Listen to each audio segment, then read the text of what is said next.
Good afternoon. I will be presenting our project on estimation of ground reaction forces while walking using bilateral inertial measurement units. This is Group 162. This project was carried out by Solon Pang, Jalen Hobbs, and myself, Jonah Gloss.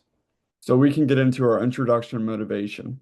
So ground reaction forces, also known as GRFs, are a fundamental measure in biomechanics which reflect the force exerted from the foot and the ground during walking. GRFs are crucial through an abundance of modern day applications, a couple of these being gait analysis and balance assessment, rehabilitation, and going all the way up to injury prevention and athletic performance optimization. So inertial measurement units, or IMUs, provide wearable and portable motion data, which are used to measure acceleration and angular velocity. We can estimate GRFs from the usage of IMUs, which provides real-world continuous monitoring without the need for force plates. So in this project, our plan is to build a CEN plus LSTM model. And this model is going to be used to compare the relationship between IMU signals and GRF during treadmill walking to see how feasible it is to measure these forces. So since IMUs offer a lightweight portable solution, we're going to be capturing them on multiple segments of the body. Despite the potential of IMUs, measuring GRFs from these devices are going to be somewhat challenging. One of these problems is because of their nonlinear relationship with one another, being that segmental motion doesn't exactly correlate directly to net external forces. Other issues being trying to get the most accurate results based off of sensor placement and orientation. And also the problem how internal body functions, such as the movements of joints and muscles, won't be captured by IMUs. So the main question we're trying to figure out from this project is if we can reliably predict GRF components while walking only through the usage of IMU bilateral signals. Our dataset consists of GRFs at 100 Hertz, these being collectively vertical, anterior, posterior, and medial lateral forces all coming from force plates. Also, we're going to be using IMU signals at 148 Hertz. This data coming from 8 IMUs mounted within certain parts of the body, and they will be providing 3D acceleration and angular velocity movements.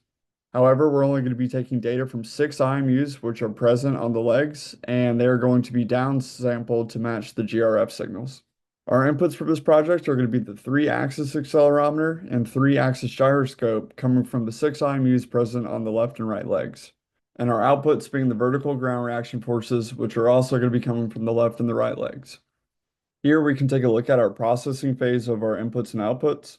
As we can see here, our outputs or GRF data was put through normalization, and our inputs, also the IMU data, was reshaped for two-dimensional CEN, this being a half-second segment with sliding window. So here we can actually get into the architecture of the final model. So for this, we're using a 2D convolutional neural network plus LSTM hybrid. Our input shape having one channel, 58 time frames, and 48 features. First layer takes in one channel and outputs 32 feature maps using a 3x3 kernel with padding. It's then followed by batch normalization and ReLU activation. The second and third layers progressively increase the number of channels to 64 and then to 128. After the convolutional stack, we apply adaptive average pooling. This is to reduce dimensionality and standardize the feature map size. This is then followed by a dropout layer of 0.3 to reduce overfitting. So this diagram below the text pretty much summarizes each step in the pipeline, all the way from the initial input tensor from the final 2-element output vector. So here's all of our hyperparameters in training. So for our training, we use the mean square error for our loss function and an atom for our optimizer. And for evaluation, we use leave one subject out for a cross-validation over 6 subjects. So in each fold, data from one subject is held out from testing, while the model is being trained on the remaining 5 subjects. So this process pretty much simulates real-world deployment, where the model must predict GRF for unseen subjects. Also, the 2 evaluation metrics we incorporated are Pearson R and NRMSE. Pearson R measuring linear correlation between predicted and true values for each GRF channel, and normalized root mean square error scaling RMSE by the range of true values for comparability across subjects. So here you can take a look at our training versus our testing loss curve, which shows rapid convergence and stable generalization correspondingly after 15 epochs. Test losses were also calculated every 5 epochs. And so here we actually get a look at our final performance. So overall, the model actually predicts GRF forces pretty well. So as you can see here, it does capture the overall gait cycle dynamics and step timing for both the left and the right legs and subject 66.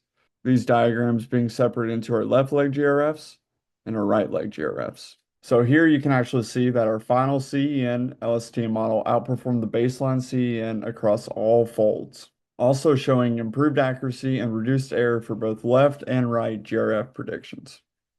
So in conclusion, we developed a CEN LSTM model to predict vertical ground reaction forces from wearable IMU data. The CEN layers effectively extracted spatial features, while the LSTM captured temporal gait dynamics. The model achieved high accuracy, outperforming CEN-only baselines in both Pearson correlation and NRMSE. So, in conclusion, this approach demonstrates strong potential for real-time wearable-based gait analysis in clinical or daily settings. And here's a reference. Thank you.